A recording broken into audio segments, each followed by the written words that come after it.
I was born into a time when a wall separated East from West, when mutually assured destruction was a constant threat, and governments on all sides were intractable. My name is Ellen, and I have seen many political changes over the decades, but the ugly face of nationalism remains the same. The wall across Europe was torn down by the people divided, but 30 years on, it's been replaced by another wall, smaller but no less divisive, built by the English isolationists.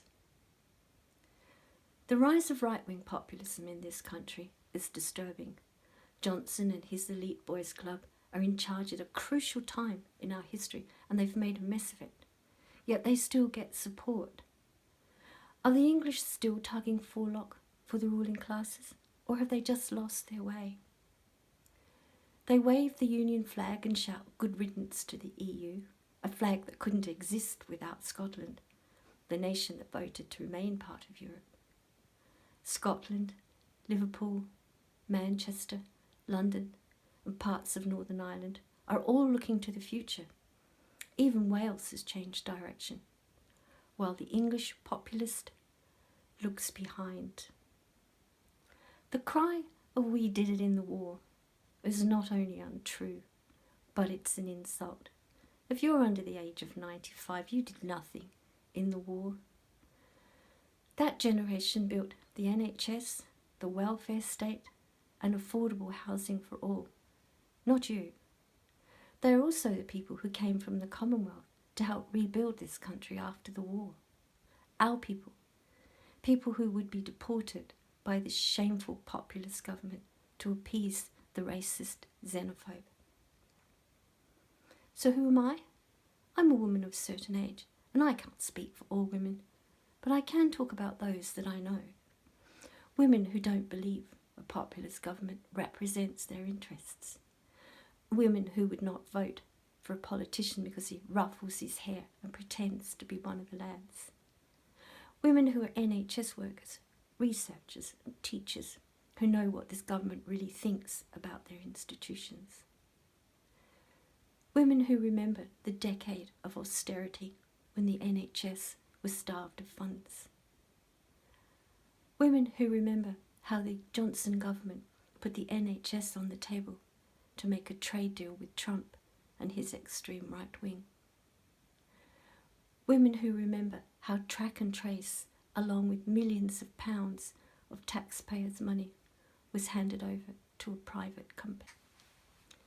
This pandemic has provided a trough of public funds for the Tory democracy to make a fortune. How much of it was mismanaged? Billions. How much of it will be paid back? Who knows? Failed world-beating app, failed track and trace, profiteers that acted as middlemen, tons of useless PPE. The list is long. And remember, track and trace was not an NHS-run system, whereas the vaccination rollout is, and that's on schedule. Should Johnson be taking bows for the work of hundreds of doctors, nurses and local volunteers? I don't think so. His government is responsible for the decimated care homes and dithering over border closures. Populism has a genial face, but underneath it's seething. Laws are slipped past and civil liberties are stripped away. They criminalise and disenfranchise those who would not vote Tory. Populism is also responsible for the lies that gave us Brexit and left us with desperate trade deals and few friends across the channel. Free trade is the buzzword now, but how long before our country becomes a dumping ground for cheap crap that no one wants? And then there's Johnson's alliances with extreme right-wing leaders like Orban of Hungary and ex-President Trump. Is this where we want to go?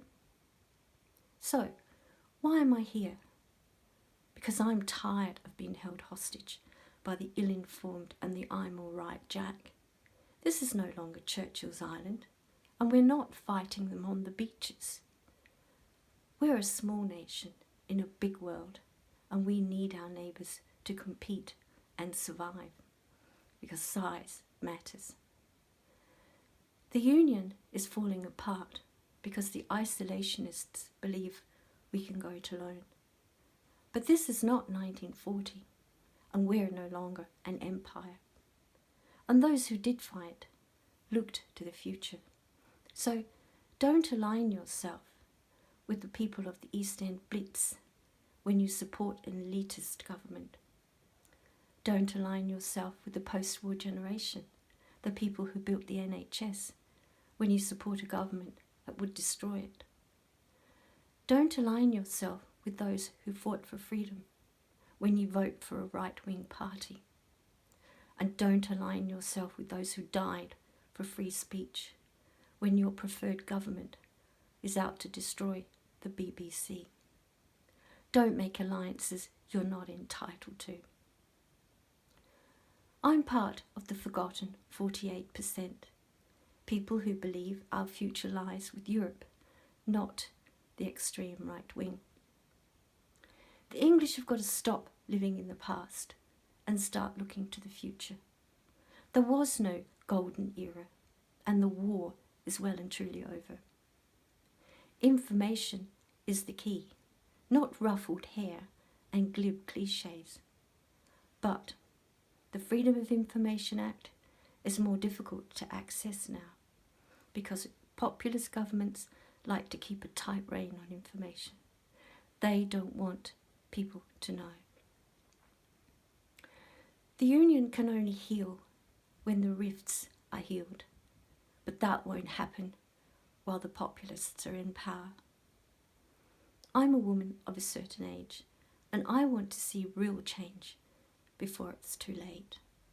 So put away your flags and your rhetoric, and just open your eyes.